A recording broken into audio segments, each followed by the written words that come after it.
Livro A Arte da Intercessão, de Kenneth Hagin, capítulo 11. Conhecendo o amor de Deus. E conheceu o amor de Cristo, que excede todo entendimento, para que sejais cheios de toda a plenitude de Deus. Efésios 3,19. Para intercedermos de modo eficaz, precisamos conhecer o grande amor que Deus tem por toda a humanidade. Ele faz vir chuva sobre justos e injustos, e nasceu o sol sobre maus e bons. Mateus 5,45. Ele é benigno até para com os ingratos e maus. Lucas 6,35.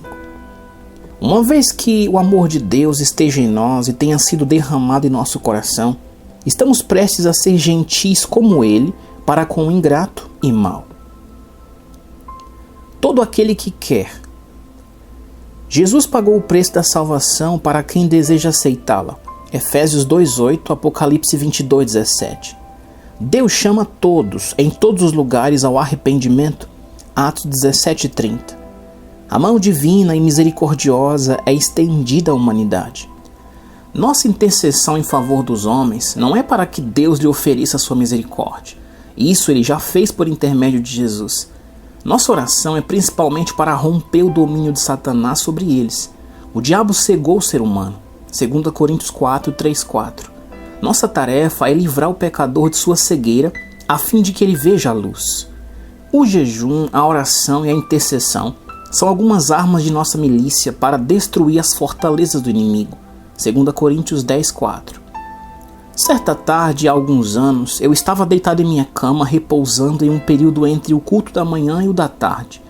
Ao estudar a Bíblia e outro livro, em meu espírito surgiu o entendimento de algumas coisas que eu nunca compreendera antes. Vi este texto bíblico como jamais ouvira. 2 Coríntios 4, 3 e 4. Mas se ainda o nosso evangelho está encoberto, para os que se perdem está encoberto, nos quais o Deus deste século cegou os entendimentos dos incrédulos, para que não lhes resplandeça a luz do evangelho da glória de Cristo, que é a imagem de Deus. Percebi como tínhamos ficado fora do plano de Deus na nossa maneira de orar pelos perdidos.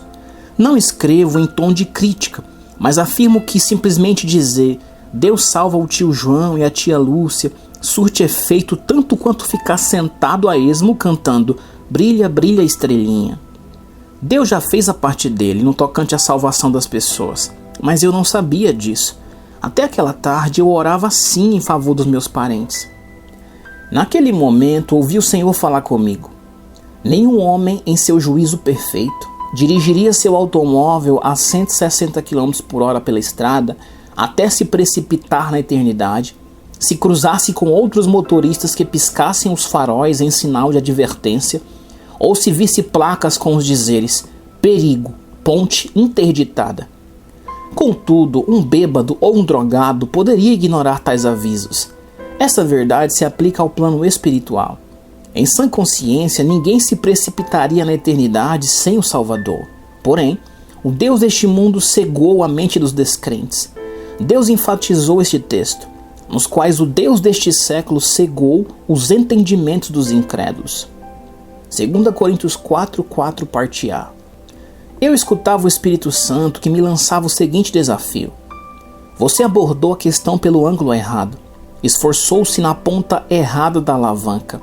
Jejuou e orou para eu fazer algo quando eu já fiz tudo. O sangue de Cristo foi derramado. O Evangelho foi dado. A luz está aqui. Não pode raiar por causa das ações demoníacas. Você precisa romper esse poderio sobre as pessoas. A intercessão não muda o Senhor. A oração também não faz isso. Ela transforma você e o seu próximo, mas é incapaz de alterar Deus em alguma coisa. Assim percebi o que tinha de fazer em favor do meu irmão Dub. Durante 15 anos, em muitas ocasiões diferentes, havia jejuado e orado para que o Altíssimo o salvasse. No entanto, se surtiu algum efeito, não vi sinal disso. Dub era o problemático da família. Qualquer pecado que você possa imaginar, ele já havia cometido. Eu sabia que, se o novo método funcionasse para ele, funcionaria para quem quer que fosse. Saí da cama com a Bíblia em uma das mãos, enquanto a outra estava erguida. Eu exclamei, em nome do Senhor Jesus Cristo, rompo o poder do diabo sobre a vida do meu irmão Dub e reivindico a sua libertação. Isso significa que eu reivindicava a libertação dele do domínio de Satanás, bem como sua salvação plena, em nome de Jesus. Depois de 3 semanas, meu irmão nasceu de novo. O papel da intercessão é este: é livrar o pecador da cegueira a fim de que ele veja a luz. Se conseguirmos levar as pessoas a verem o Senhor conforme ele realmente é, elas irão amá-lo.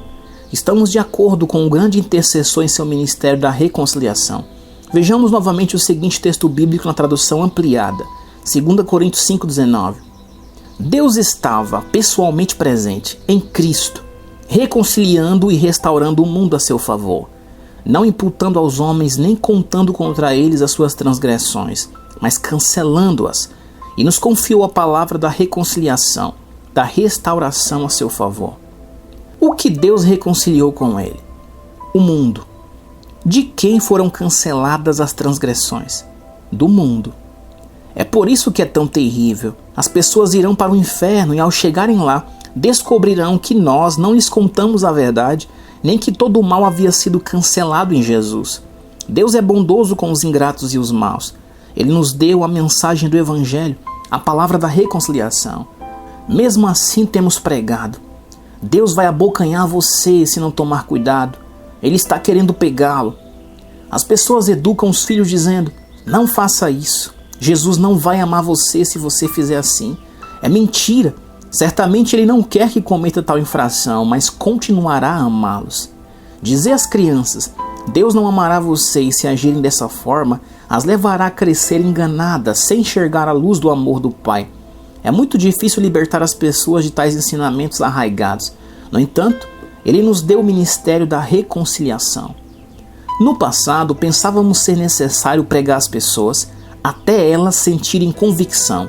Então saíamos e lhes falávamos insistentemente sobre as boas novas.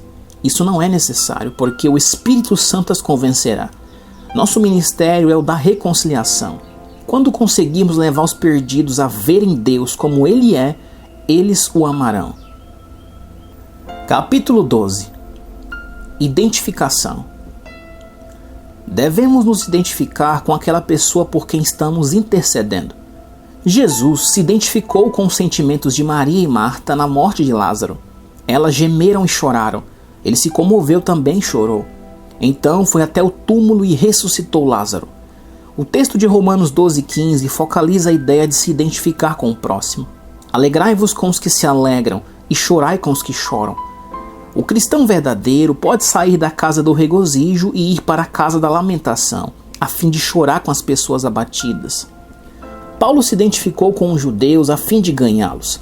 O apóstolo se identificou com os sem lei, os gentios, como se ele também o fosse, embora não estivesse sem lei para com Deus, uma vez que estava sob a lei de Cristo, para ganhar os que viviam fora dos preceitos divinos. Fez-se fraco para com os fracos, com a finalidade de ganhá-los. Ele afirmou que se fez tudo para com todas as pessoas, com o objetivo de, por todos os modos, salvar algumas. 1 Coríntios 9, do 19 ao 22. A identificação da qual falamos é a que temos em relação ao nosso libertador. Jesus Cristo, o grande intercessor, é nosso exemplo. Ele se identificou com os homens quando, sendo em forma de Deus, não teve por usurpação ser igual a Deus, mas aniquilou-se a si mesmo, tomando a forma de servo, fazendo-se semelhante ao homem, e achado na forma de homem, humilhou-se a si mesmo, sendo obediente até a morte, e morte de cruz. Filipenses 2, 7 e 8. Jesus Cristo se identificou com o homem caído para nos trazer a libertação. Unidos a Ele, nós nos identificamos com os perdidos mediante a intercessão.